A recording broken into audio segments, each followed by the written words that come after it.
Hey guys, some of you were having a little bit of trouble with the monster genetics, so I thought I would point out a couple of things to help you along. The first thing is when you get to the page for the mother's traits and the father's traits, you're supposed to be rolling these dice up here to see if you have an even number or an odd number. If it's even, you're going to have a recessive trait, so you're going to use a lowercase letter. And if you roll an odd number, then you should be using the capital letter for the dominant trait. So you're going to do that the whole way through, and then you're eventually going to have something that looks like this. Okay, I should not see numbers in here. I should be seeing capital letters if it was odd, and so you have the dominant trait, and a lowercase letter if it was even, which means it was the recessive trait. Do you see here how all of these are different letters? They're different letters because it's the first letter of the trait. Now covering and coloring both have C's, and we'll be okay with that. Right here, the genotype for the mother's body shape is going to be capital B, little b. That's her genotype because those two alleles together give us that genotype. Her eye genotype is little e, and then going down. So we're going to do the same thing with the father, where we roll the dice and then we fill this out so it looks something like this. The part that you guys were having a little bit of trouble with was this next slide, slide 7. You then had to put in the genotype for each of the parents. So mom had a capital B, little b for body shape. So when you get to this slide 7, right here, you should be putting capital B, little b. And for dad, we'll go back to the screen that has the blue words. His body shape was little b, little b. So you should be adding a little b here. And then you should have this filled out. This was a little bit different because I used someone else's, but this should all be filled out. This slide 8 is what you are going to need to know for Making Monsters Day 2. These genotypes are what you're going to cross. So let's keep this right here.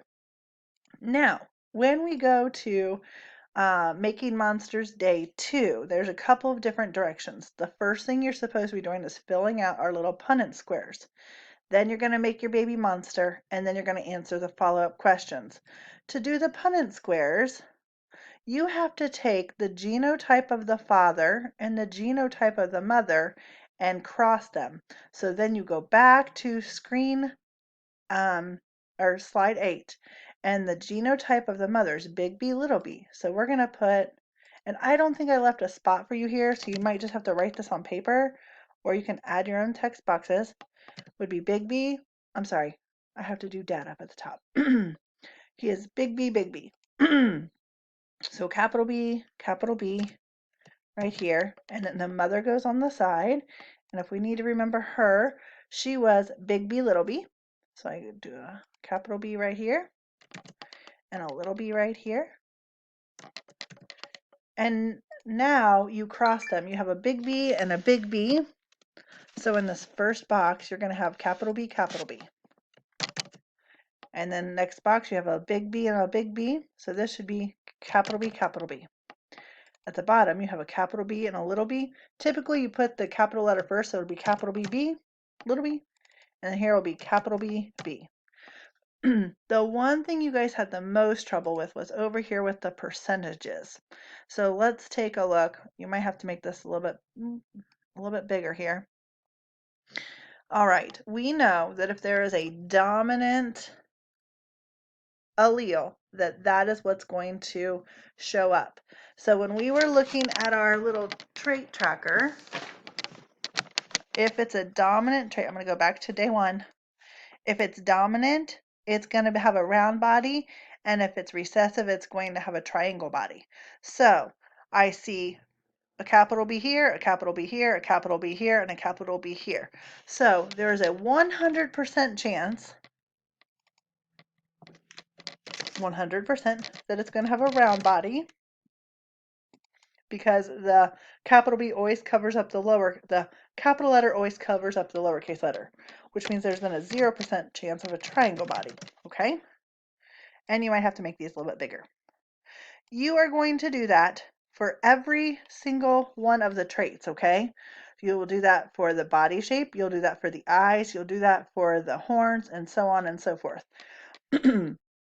So then when you're making your monster, you are going to be having a round body because there is a higher probability of your baby monster having a round body. Here, there's a 0% chance of it having two eyes because the dominant trait, if it had a capital E, it would be two eyes, and if it had lowercase e, it had recessive, which is three eyes. So right here, we have a 100% chance of it having three eyes. Now, when you get to a trait, or maybe it's 50-50, let's look here. We have a capital H, little h, capital H, little h, little h, little h, little h, little h. When you have the capital, it's going to be dominant. So we have 2 squares worth of dominant traits that are going to show through. So 50% are going to be the dominant trait, which is going to be one horn. And then we have 1 square, 2 squares that have the recessive, which is 25% and 25%. So there's a 50% chance that it's going to have 2 horns. Do you see how 50 and 50, there it's a 50-50 chance? If you get a 50-50, you can just pick one, okay? You can do 1 horn or 2 horns, whichever you choose. You're going to do the same for body shape, the same for pattern, and the same for traits. Do you notice that, I'm sorry, not body shape, but covering. Right here, since the word is covering, the letters are C's. For pattern, since pattern starts with P, the letters are going to start with a letter P. And for trait, or for teeth, it's going to be a capital T and a lowercase t because it starts with the letter T for teeth, okay? So you're going to do that for every single one of your traits, okay? There should be percentages here, and you should have what it is. So you really, really are going to your day 1 and get this last sheet, page 8. I actually printed mine off so I'd have a copy of it, because then what I did, I looked at this sheet 8 and I circled what I had a higher percentage of. So I would look at right here the percent for body shape, and since I had 100% round, I then would circle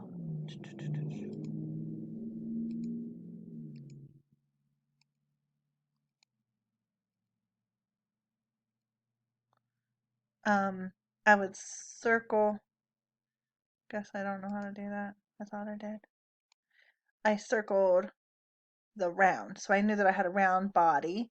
And then for eyes, I had 100% for 3 eyes, so then I circled 3 eyes.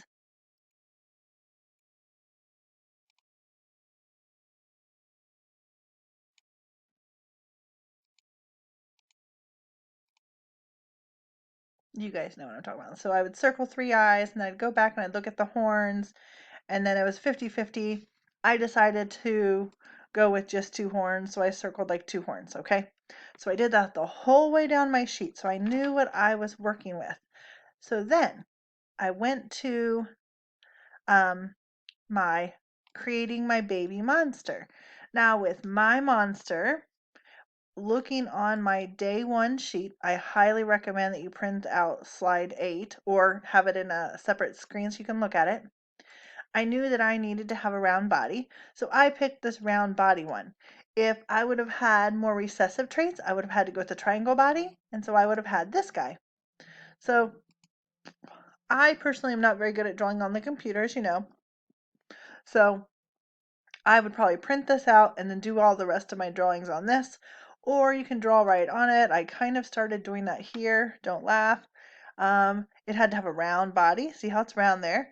And for mine, I had to have 3 eyes. And I looked at the bottom where it says stalk eyes, and if it says they're on the head, that means they're like above it up here rather than being dominant, which would mean they were in the head. So I had to put these stalk eyes where they went up high. So I drew those in. And then mine, I had only 2 horns. So I put 2 little yellow horns here. And I went down the whole way through and I would finish this out.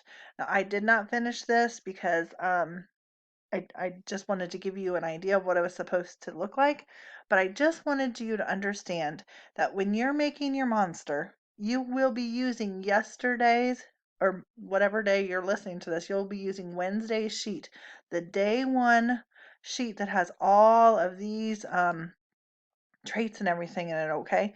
This right here is the most important sheet to help you make your monster.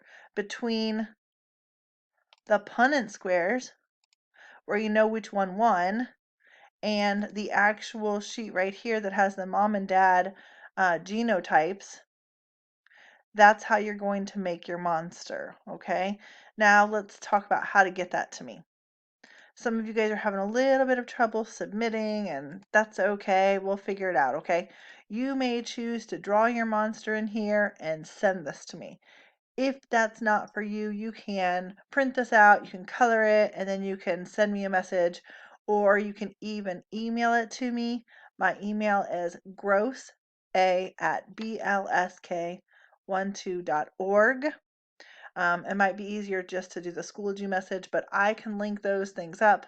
What I do suggest is when you submit this, if you did not draw your monster here and you sent it to me, please put that in your submission saying, I am sending you my monster drawing, or I sent you my monster drawing, or whatever. That way I can connect those two pieces, okay? I really hope this helps. Some of you guys made very beautiful monsters, but they had nothing to do with the traits right here. And it seems like you did not use the Punnett squares and what percents were higher to create that monster, okay? So keep working hard. I know you guys can do it. Friday's our last technical last day. I really wanted this to be very fun, and it's just a little bit different when we're not in class working as partners, but I wanted you to get this experience, but I also wanted to make sure I clarified some things because some of you guys were doing this completely incorrect. And I don't want you to go into biology next year or the year after that and have a completely skewed idea of what to do with Punnett squares. All right, have a great night. Have a good day. Talk to you later.